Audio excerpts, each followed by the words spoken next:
anxious there before the pick, but I think more than anything, just grateful and lucky to have my family here, my friends over there, coaches up here. So I think just enjoying the moment.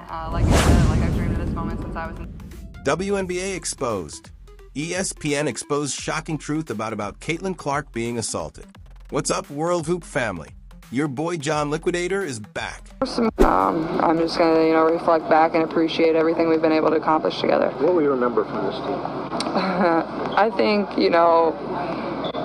And we've got a story that's going to shake you to your core. We've been talking about it for what feels like forever. The suspicious fouls, the overly physical play, the blatant targeting of CaitlinClark. For a long time, it felt like we were shouting into the void.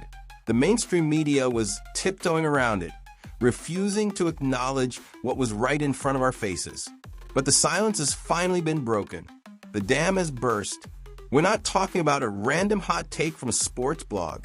We're talking about ESPN.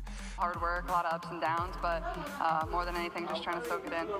I think one of the things we lose sometimes when we talk about you is this has taken a lot of really hard work.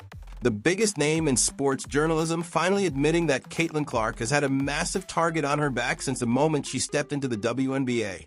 This isn't just about hard-nosed basketball. This is about something far more sinister.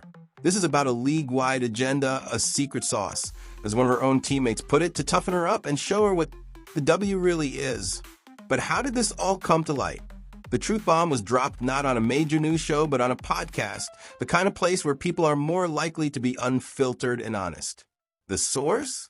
None other than CaitlinClark's Indiana Fever teammate, Sophie Cunningham. She recently launched her new podcast, Show Me Something. And in her debut episode, she pulled back the curtain on the ugly truth of the WNBA's treatment of its biggest star. Cunningham, a seasoned veteran of the league, didn't mince words. She confirmed what we've all suspected. She said she'd heard the locker room talks firsthand, even before she was a member of the Fever. When she played for the Phoenix Mercury, she revealed that the team's mindset was, no, we're going to prove her. We're going to show her what the W really is. Now, Cunningham says that while she understands a certain level of rookie hazing, the treatment of CaitlinClark has gone too much, too much. She's seen it from the inside, and she's had enough. The implications of this are absolutely massive. This isn't just a teammate defending a friend. This is a WNBA player confirming that there is a culture of targeting, of intentional physical play designed to send a message to a rookie who has taken the league by storm. It feels less like a competition and more like a scene from a mob movie. You can almost hear the whispered conversations in the locker rooms, the clandestine plots to take out the star player, to put her in her place. And the WNBA is not looking good. This admission from Cunningham, combined with the way ESPN is now covering the issue, paints a picture of a league that has allowed this behavior to fester. Remember when Indiana Fever head coach Stephanie White hinted at the same thing? She said in a press conference that it was almost a hidden truth that you could get away with being more aggressive against CaitlinClark. Now, with Cunningham's direct statements, this hidden truth is out in the open for the entire world to see. This goes beyond just hard fouls and physical play. This feels like an internal investigation is needed. In other sports, if it came out that players had a bounty on a specific player, You're not patient. All right, fire away. Welcome back. Appreciate it. And you said that you're not patient. How hard have these 5 games been? there would be hell to pay. I'm thinking back to the New Orleans Saints Bounty Gate scandal, where players were paid to intentionally injure opponents. While no one is suggesting that's happening here, the mindset of actively targeting a player is still a dangerous and potentially illegal act in any sport. The fact that the league seems to have turned a blind eye to it is a serious problem. Adding to the chaos, CaitlinClark has been sidelined for a good portion of her second season with a groin injury. While no one is directly linking the two, you have to wonder if the constant aggressive physical play has contributed to her injuries. The constant wear and tear, the hard fouls, and the lack of a protective whistle from the referees can't be good for a player's long-term health. The whole saga has fans scratching their heads and questioning the WNBA's priorities. But here's where the story gets even more interesting.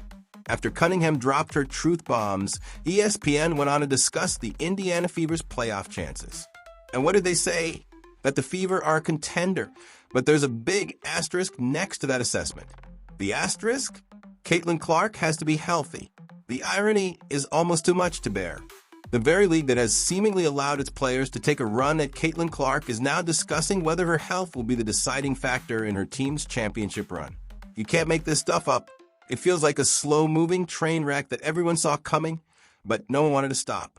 The league has benefited from the massive attention CaitlinClark has brought, but has seemingly failed to protect her from the jealousy, resentment, and targeted physical play that comes with that fame. The narrative has shifted from this is just a part of the game to this is a real, undeniable problem. What's next for CaitlinClark and the WNBA? Will this public admission from a teammate finally force the league to step in and put a stop to the targeting? Will the referees finally start calling the fouls that are so clearly happening? Or will the league continue to let its star player be a punching bag for a few players who feel she doesn't deserve the spotlight?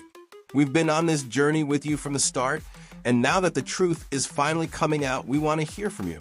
What do you think about Sophie Cunningham's revelations? Do you believe the WNBA has a real problem with targeting CaitlinClark? Let us know your thoughts in the comments section below. And if you're as tired of the nonsense as we are, make sure you show your support for the truth. Hit that like button, comment your thoughts, and most importantly, subscribe to World Hoop for the real, no-holds-barred truth on sports. Don't forget to ring that notification bell so you don't miss our next video. Until next time, shake off the haters. Peace out.